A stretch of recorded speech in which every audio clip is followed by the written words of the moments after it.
नमस्कार दोस्तों, गार्गी क्लासेस पर आपका स्वागत है। डेट आज की 9 सितंबर 2022। देख लेते हैं इंडियन एक्सप्रेस की इंपॉर्टेंट न्यूज़ जो अभी हम इस वीडियो में डिस्कस करेंगे। सबसे पहले हम बात करते हैं एक्सप्लेन पेज से। फर्स्ट आर्टिकल है China solar powered semi satellite. देखो आपके सामने ये बहुत लंबा ये ड्रोन है बेसिकली एक ही है, ठीक है ना। तो इसमें विंग की जो लेंथ है ना 164 फीट है, ठीक है। तो बेसिकली चाइना ने fully solar powered unmanned aerial vehicle that means drone का टेस्ट कंप्लीट कर लिया है और ये टेस्ट सक्सेसफुल हो रहा है, ठीक है जी। नाम क्या है इस ड्रोन का? अनमैन्ड एरियल व्हीकल का। यहाँ पर देख सकते हो किमिंगजिंग, हो सकता है मैं गलत प्रोनाउंशिएट करता हूँ, किमिंगजिंग, ठीक है। किमिंगजिंग 50 high altitude long endurance UAV है। हाई एल्टीट्यूड मतलब बहुत ऊंचाई पे फ्लाइट कर सकता है और लंबे समय तक की ट्रैवल कर सकता है ये, ठीक है। तो इस तरीके से इसका नाम क्या पड़ गया? Hello, HALE, high altitude and long endurance UAV, okay. और ये जो वर्ड है ना किमिंगजिंग, इसका मतलब होता है मॉर्निंग स्टार और 50 लगा दिया इसके आगे, ठीक है। 20 किलोमीटर की एल्टीट्यूड पे आराम से उड़ सकता है और लंबे टाइम तक रह सकता है, इसलिए हाई एल्टीट्यूड लॉन्ग एंड्योरेंस नाम पड़ गया इसका, ठीक है।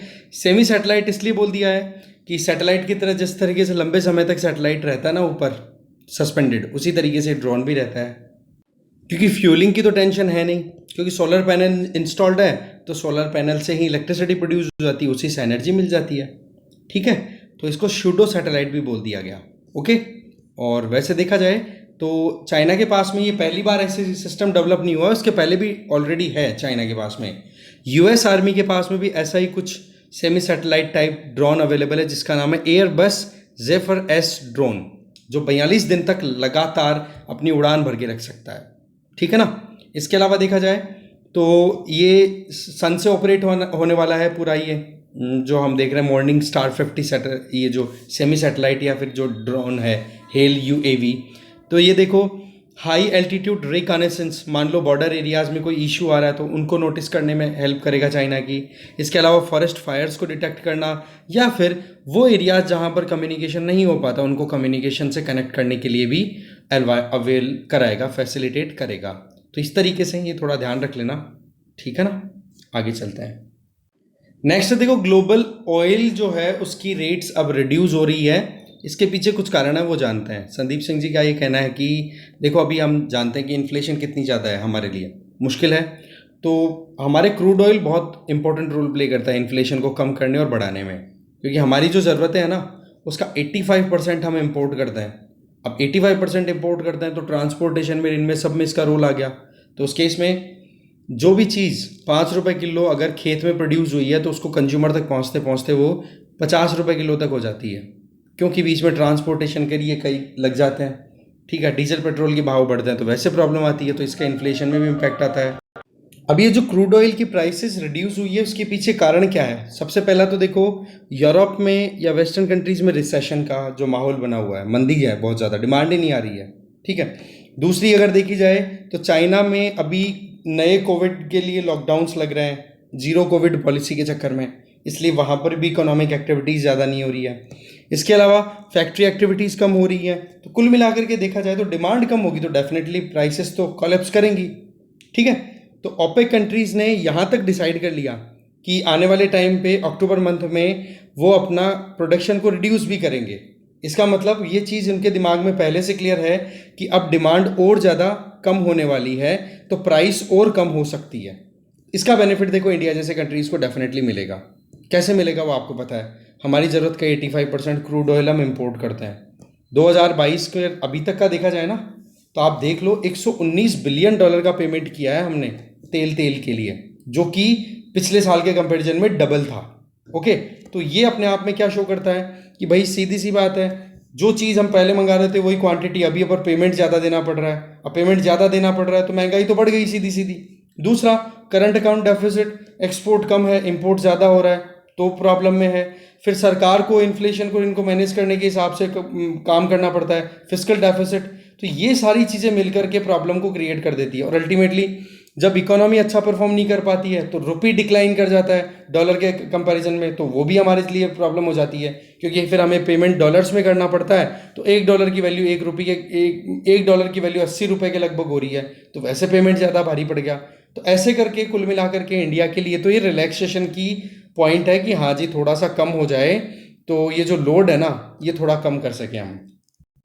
इसके अलावा क्रूड ऑयल जब महंगा होता है ना, तो क्रूड ऑयल को सप्लीमेंट करने के लिए बायोडीजल, बायोफ्यूल, इन पे भी आजकल रिलाई करने लग गए हैं, तो एडिबल ऑयल की प्राइस भी बढ़ जाती है कि नहीं। इसके अलावा कोल, गैस, इनकी भी प्राइसेस बढ़ी। आज देखो फर्टिलाइजर के प्रोडक्शन में 80% गैसेस की रिक्वायरमेंट रहती है, तो ऐसे में अगर गैस का अकाउंट, गैस अगर महंगी होगी तो फर्टिलाइजर भी महंगा हो गया, तो खेती भी महंगी हो गई, तो ये प्रॉब्लम क्रिएट हो जाती है। तो ठीक है, तो फिर वो ग्रोथ सेंटिमेंट्स को भी इम्पैक्ट करती है फिर ये चीज़ें। तो कुल मिलाकर के गवर्नमेंट और कंज्यूमर दोनों के लिए बेनिफिशियल है ये जो प्राइस क्रूड ऑयल की रिड्यूस हो रही है। फिर मार्केट की बात करें, देखो सीधी सी बात है, जब महंगाई कंट्रोल में आती है ना तो एक इकोनॉमी अच्छे से अपना परफॉर्मेंस दे पाती है रियल टर्म्स में।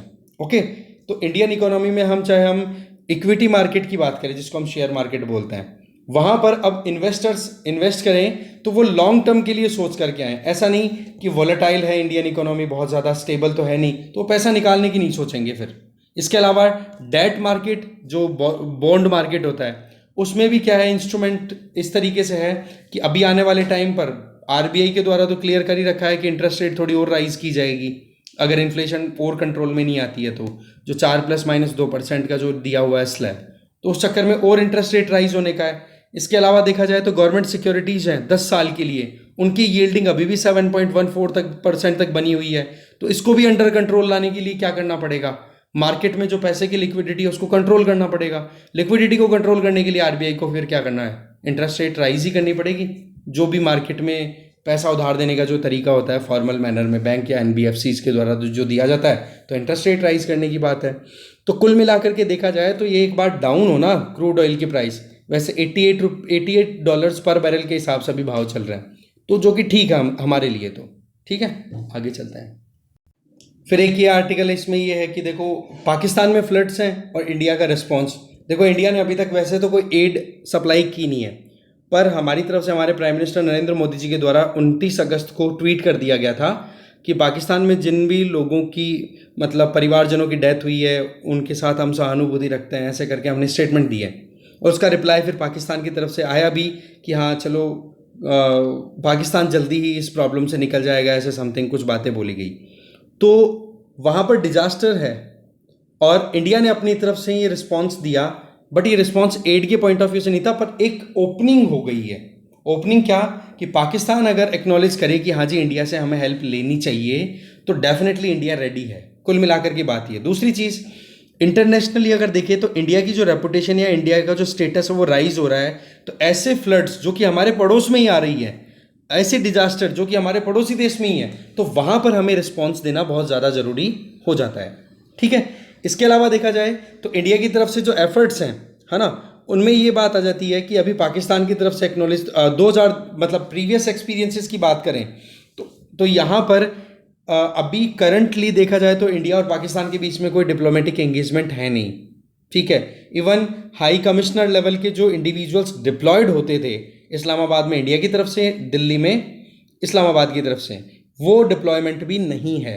ओके, तो उस केस में अब ये डिजास्टर को लेकर के अगर बातचीत शुरू हो तो इसको बोला जाएगा डिजास्टर डिप्लोमेसी, कि भाई कैसे भी करके इस डिजास्टर के बहाने ही सही एंगेजमेंट तो हो पाएगी। बस इसी बात को फिर एलाबोरेटली बताया हुआ है इसमें कि आर्टिकल 370 को जब से अब्रोगेट किया है पाकिस्तान ने, हमसे पूरे रिश्ते ख़त्म कर रखे हैं। ठीक है, इसके अलावा देखा जाए तो 2014 में रिलेशनशिप थोड़ी इंप्रूव करने की बात की थी, जब नवाज शरीफ को बुलाया गया था, पाकिस्तान के उस टाइम के प्राइम मिनिस्टर नवाज शरीफ, उनको बुलाया गया था। सार्क के जो मेंबर्स थे उनके लीडर, सार्क मेंबर कंट्रीज़ के जो लीडर्स थे उनमें नवाज शरीफ भी थे, उनको बुलाया गया था। फिर उसके बाद में आपको पता है पुलवामा उरी अटैक हुए थे, उसके बाद में हमारे रिलेशनशिप और डिटेरियोरेट हुए।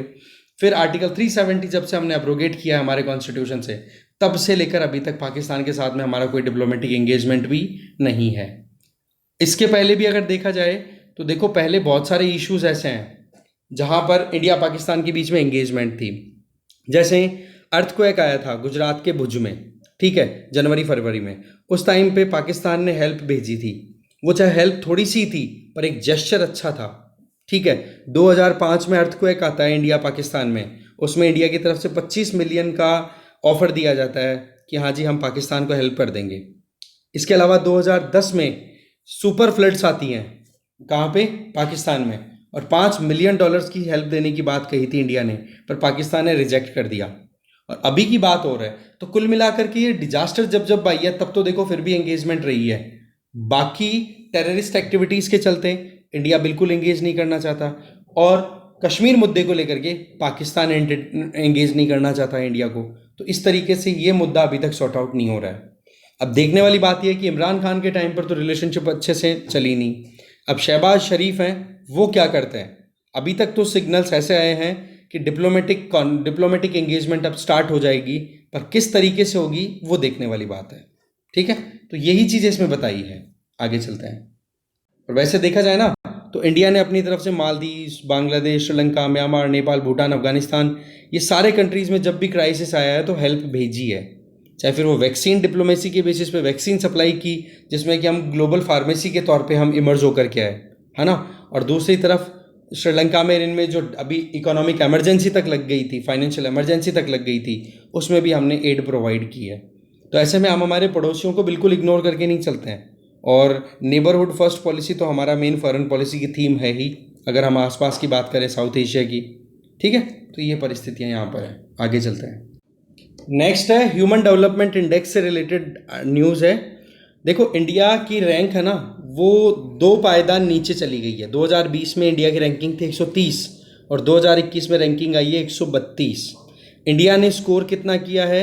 0.633, जबकि वर्ल्ड का एवरेज कितना आ रहा है ह्यूमन डेवलपमेंट इंडेक्स में? 0.732, ठीक है। टॉप 5 कंट्रीज़ की बात करो तो ये स्विट्जरलैंड, नॉर्वे, आइसलैंड, हांगकांग और ऑस्ट्रेलिया हैं। बॉटम 5 की बात करो तो यहाँ पर आप देख सकते हो south Sudan, Chad, niger, CAR central African Republic and Burundi, ये आ गए। और अब सवाल ये आता है कि साउथ एशियन कंट्रीज़ की बात करें या फिर हमारे पड़ोसी देशों की बात करें जिनसे हम कंपेयर करें। श्रीलंका ह्यूमन डेवलपमेंट इंडेक्स में हमेशा से अच्छा परफॉर्म करता रहा है, 73rd रैंक है। चाइना 79, भूटान 127, बांग्लादेश 129, नेपाल 143 और पाकिस्तान 161। तो ये 2 कंट्रीज है ना, नेपाल और पाकिस्तान, यही पीछे आए हैं, बाकी सब हमसे अच्छा परफॉर्म बढ़िया कर रहे हैं, ठीक है जी। अब देखो ह्यूमन डेवलपमेंट इंडेक्स क्या होता है। ये एक कंपोजिट इंडेक्स है। कंपोजिट का मतलब बहुत सारी थीम्स पे बेस्ड ये रैंकिंग दी जाती है, इंडेक्सिंग दी जाती है, स्कोर दिया जाता है, जिसमें ह्यूमन डेवलपमेंट के लिए 3 बेसिक डायमेंशंस को अडॉप्ट किया हुआ है। एक तो लॉन्ग एंड हेल्दी लाइफ, एक है नॉलेज, और तीसरी है decent standard of life living. इन तीनों चीज़ों के बेसिस पे ये रैंकिंग फाइनलाइज की जाती है।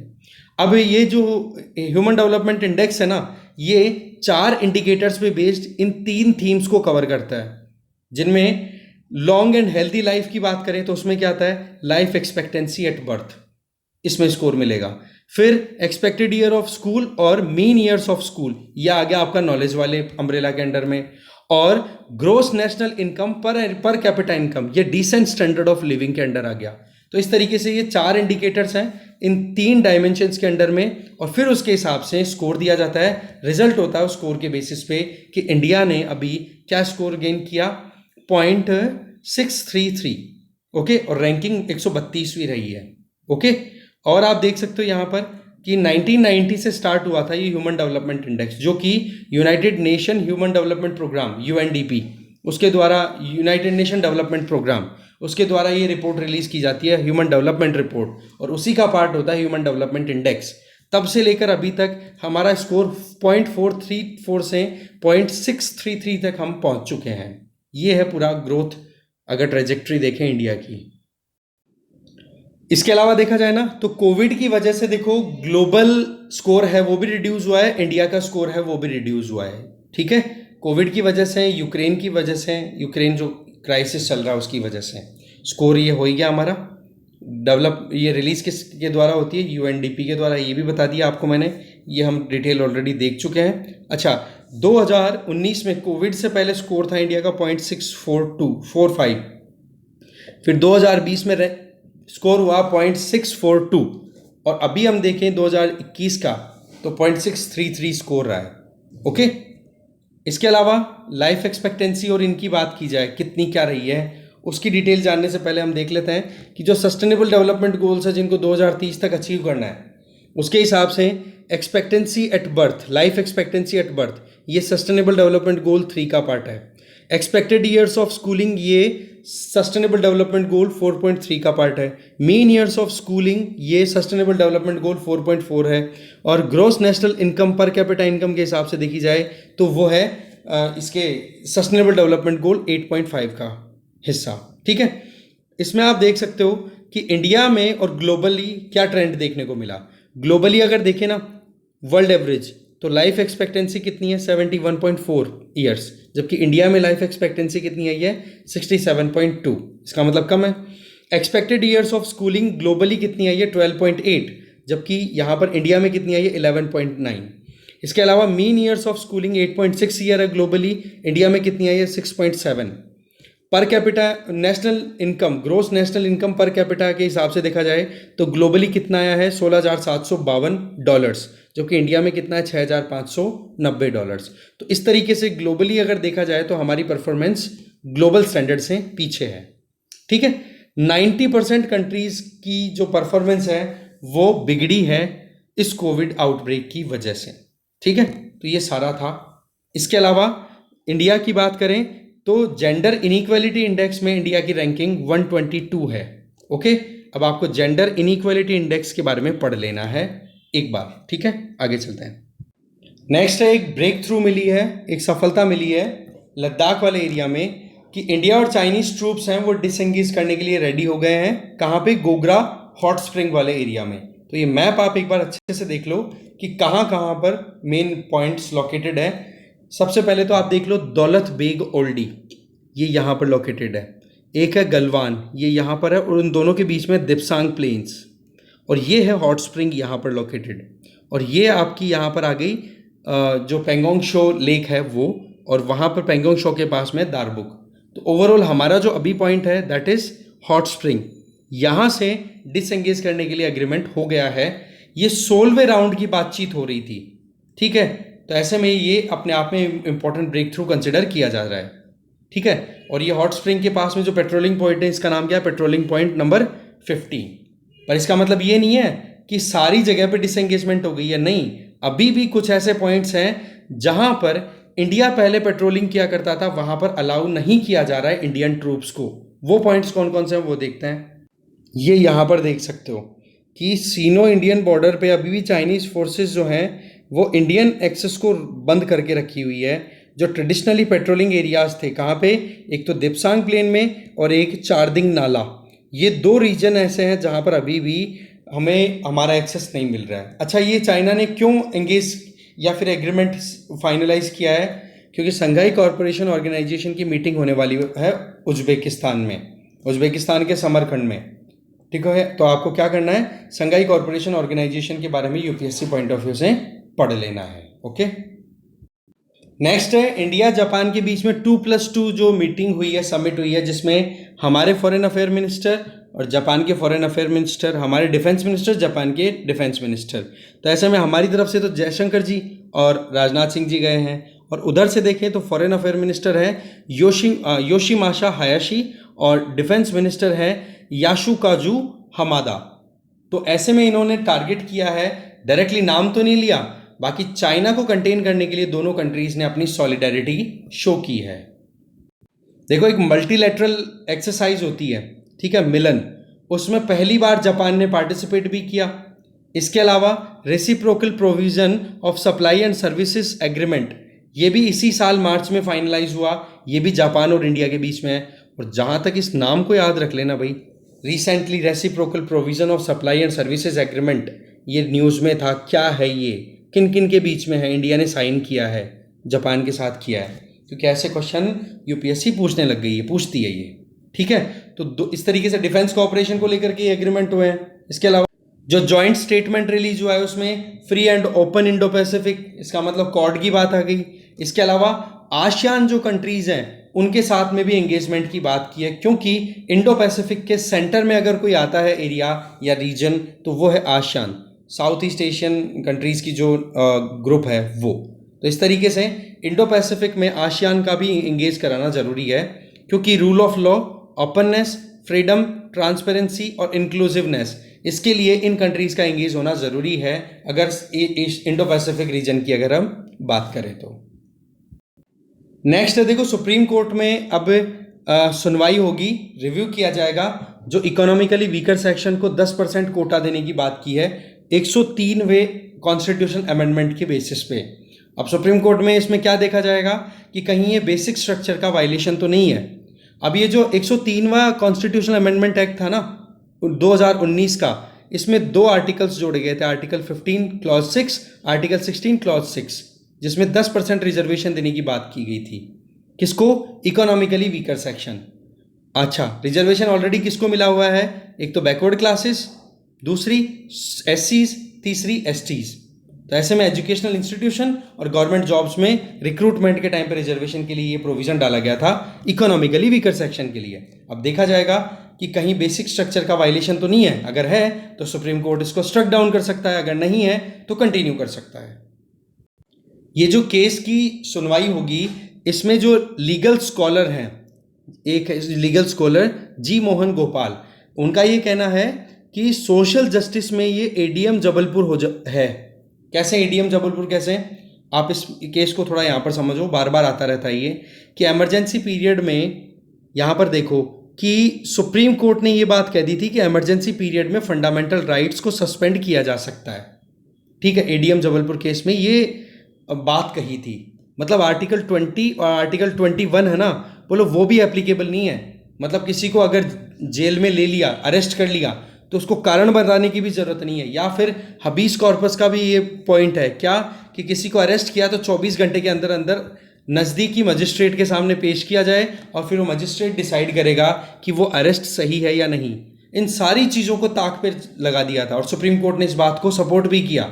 इसीलिए एडीएम जबलपुर केस को इंडियन जुडिशरी पे एक काला धब्बा भी कंसिडर किया जाता है कि एडीएम जबलपुर केस में एक इंडिविजुअल का जो रिट का जो राइट है, फंडामेंटल राइट है, आर्टिकल 2021 में right to life and right against conviction, और आर्टिकल 32 के अंडर में हबीस कॉर्पस की जो रिट लगाई जा सकती है, इन सब का वायलेशन होते हुए सुप्रीम कोर्ट ने एग्री कर दिया था कि हाँ जी इमरजेंसी है तो कोई ज़रूरी नहीं है कि ऐसा कुछ हो। फिर इसको ओवर रूल किया गया था सुप्रीम कोर्ट के द्वारा 2017 में। के.एस. पुट्टास्वामी का जो केस था ना, राइट टू प्रिवेसी वाला केस, उसमें कहा था कि भाई बात ऐसी है कि ये जो हबीस कॉर्पस है ये एप्लीकेबल है हर जगह पे, चाहे इमरजेंसी लगी हुई हो, कोई इशू नहीं है। उसके पहले भी कई और जजमेंट्स थे जिनमें कहा था। तो ओवरऑल देखा जाए तो यहाँ पर जो स्कॉलर हैं, ये लीगल स्कॉलर, ये क्यों एडीएम जबलपुर केस के साथ में इस ईडब्ल्यूएस रिजर्वेशन को कंपेयर कर रहे हैं? इनका ये कहना है कि एक बंदा जो कि प्रिविलेज्ड कास्ट में या प्रिविलेज्ड सेक्शन ऑफ सोसाइटी में पैदा होता है, उसको आप रिजर्वेशन दे रहे हो, जबकि रिजर्वेशन तो लोअर कास्ट के लिए था क्योंकि उनको बहुत ज़्यादा डिसेबिलिटीज़ का सामना करना पड़ा, तो उनकी अपलिफ्टमेंट के लिए आपने रिजर्वेशन का प्रोविज़न किया था। पर आप यहाँ पर प्रिविलेज्ड कैटेगरी के लोगों को भी दे रहे हो, तो वो एक मुद्दा है। अब यहाँ पर ये इनका एस्पेक्ट है। बाकी इश्यूज़ तो आपको भी पता है कि जो फॉरवर्ड क्लासेस थी, फॉरवर्ड कास्ट जो थी, वो अभी बहुत ज़्यादा बैकवर्ड स्टेटस का भी, बैकवर्ड लेवल का भी ज़िंदगी जी रही है। तो वो इकोनॉमी वाला जो पॉइंट है ना, उसको क्लियर करना ज़रूरी है, क्योंकि हमारे यहाँ पर सोशियो एजुकेशनली बैकवर्ड क्लासेस के लिए ही रिजर्वेशन का कॉन्स्टिट्यूशन में प्रोविज़न है। बट अमेंडमेंट जो किया गया है 103वां, उसमें क्या किया गया कि इकोनॉमिकली जो बैकवर्ड है उनको भी रिजर्वेशन मिल जाए। बट कॉन्स्टिट्यूशन में क्या लिखा हुआ था शुरू से? एजुकेशनली। ठीक है, तो कुल मिलाकर के अब यही मुद्दा है, इसी को देखना है सुप्रीम कोर्ट को। 103वें अमेंडमेंट के बेसिस पे आर्टिकल 15 क्लॉज 6 ऐड किया है ना, उसमें क्या लिखा है? इकोनॉमिकली वीकर सेक्शन को रिजर्वेशन दिया जाएगा उनके साथ में जिनको ऑलरेडी रिजर्वेशन दिया हुआ है। ठीक है जी। इसके अलावा सेम चीज़ आर्टिकल 16 में भी प्रोविज़न डाल दिया, 10% रिजर्वेशन का प्रोविज़न किया जाएगा। ठीक है, गवर्नमेंट जॉब्स में। ये तो एजुकेशनल इंस्टीट्यूशन के लिए था 15th वो, और 16th वाला हो गया गवर्नमेंट जॉब्स के लिए। तो कुल मिलाकर के यही देखने वाली बात है कि सोशियो एजुकेशनली बैकवर्ड क्लासेस के लिए तो प्रोविजन था, बट इकोनॉमिकली बैकवर्ड क्लासेस के लिए प्रोविजन 103वें अमेंडमेंट के बेसिस पे किया गया। अब देखने वाली बात यह है कि क्या सुप्रीम कोर्ट इसको कॉन्स्टिट्यूशन की बेसिक स्ट्रक्चर का वायलेशन मानती है या नहीं। 1992 में जो इंदिरा साहनी केस था, ठीक है, मंडल केस भी बोलते हैं इसको, क्योंकि मंडल कमीशन के रिकमेंडेशंस के बेसिस पे ही 27% रिजर्वेशन का प्रोविजन किया गया था ओबीसी के लिए। तो उसमें इंदिरा साहनी केस ही था वो, ठीक है। उसमें ये कहा था कि बैकवर्ड क्लासेस जो है ना, उनको आप इकोनॉमिकल क्राइटेरिया के बेसिस पे डिटरमाइन नहीं कर सकते, तो वो एक पॉइंट हो रहेगा। तो इस तरीके से आप देखते हैं फाइनल तो क्या होता है। इशू क्या था वो हमने देख लिया। फ्रंट पेज पे एक और न्यूज है, पंजाब में मिनी माइक्रो फॉरेस्ट डेवलप किए गए। वो माइक्रो फॉरेस्ट डेवलप करने के पीछे क्या है देखो, एक पायलट प्रोजेक्ट के तौर पे एक प्रोग्राम स्टार्ट किया जिसका नाम था माई विलेज माई फॉरेस्ट, ठीक है। ये 2021 अक्टूबर से लॉन्च किया हुआ प्रोग्राम था, जिसमें गांव का नाम यहाँ पर देख लो, पंजाब में गांव है, गांव का नाम यहाँ पर देखो कुहरिन वाली विलेज।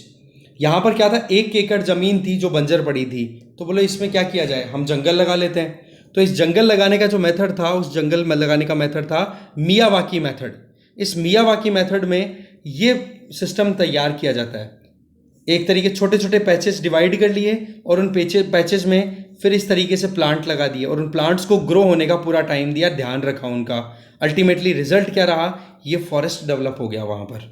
और इस फॉरेस्ट में जो पेड़ पौधे हैं वो इस तरीके से हैं, जैसे कचनार है, यहाँ पे देखो कचनार, नीम, अर्जुन, अशोक, जामुन, गुआवा या दूसरे कोई और, ये डेवलप किया है। ये कॉन्सेप्ट जरूर याद रखना। मियावाकी मेथड रिसेंटली न्यूज़ में था, ऐसा क्वेश्चन में भी बन जाए। आगे चलते हैं। देखो, टीबी मुक्त भारत बनाने के लिए एक प्रोग्राम लॉन्च किया है आज मतलब हो गया फ्राइडे, ठीक है। नाम है प्रधानमंत्री टीबी मुक्त भारत अभियान। ओके, इसमें क्या है कि जिनको भी ट्यूबरक्लोसिस है, टीबी की बीमारी है, उन एडल्ट्स को और बच्चों को जो है वो हेल्प प्रोवाइड की जाएगी न्यूट्रिशनल या एडिशनल सपोर्ट दे करके। और उसमें आप देखो, ये उनका एक डाइट चार्ट बनाया है और ये डाइट चार्ट में महीने का पूरा प्रोग्राम है, लगभग 1000 रुपये का ये डाइट चार्ट है पर मंथ के हिसाब से। सीरियल्स भी हैं, पल्सेस भी हैं, वेजिटेबल भी है, मिल्क पाउडर या मिल्क या फिर ग्राउंडनट है या फिर अंडे ऑप्शनल, ठीक है। तो इसको इम्प्लीमेंट करने का बीड़ा किसके ऊपर है, यूनियन हेल्थ मिनिस्ट्री ने ये लॉन्च किया है। इसी प्रोग्राम का नाम है ना निक्षय मित्र योजना के नाम से भी है। उत्तर प्रदेश, महाराष्ट्र, इन 2 स्टेट्स में, बाकी पूरे देश में इसका नाम क्या रखा जा रहा है, प्रधानमंत्री टीबी मुक्त भारत अभियान। इस तरीके से ये प्रोग्राम रहेगा, ठीक है। इसके अलावा सिटीजनशिप अमेंडमेंट एक्ट, उसको भी रिव्यू करने के लिए सुप्रीम कोर्ट ने अपनी तरफ से ओपन कर दिया। 12 तारीख से 12 सितंबर से सुनवाई शुरू हो जाएगी। इसमें क्या था कि वो नॉन मुस्लिम माइग्रेंट्स जो कि पाकिस्तान, बांग्लादेश और अफगानिस्तान से आए हैं और वो 31 दिसंबर 2014 से पहले आ गए हैं, उनको सिटीजनशिप देने के लिए ये प्रोविज़न किया गया था। अब देखने वाली बात यह है कि सुप्रीम कोर्ट का क्या वर्डिक्ट आता है इसको लेकर के। इसमें भी वही बेसिक स्ट्रक्चर का वो मुद्दा आएगा, वो देखा जाएगा। बस इस डिस्कशन में इतना ही था। Thank you very much. और जो भी स्टैटिक पोर्शन में नाम आया हो, जैसे बेसिक स्ट्रक्चर का नाम बार बार आया, प्लीज़ बेसिक स्ट्रक्चर डॉक्ट्रिन को एक बार रिवाइज कर लेना आप, ठीक है। डिस्कशन खत्म है। Thank you very much.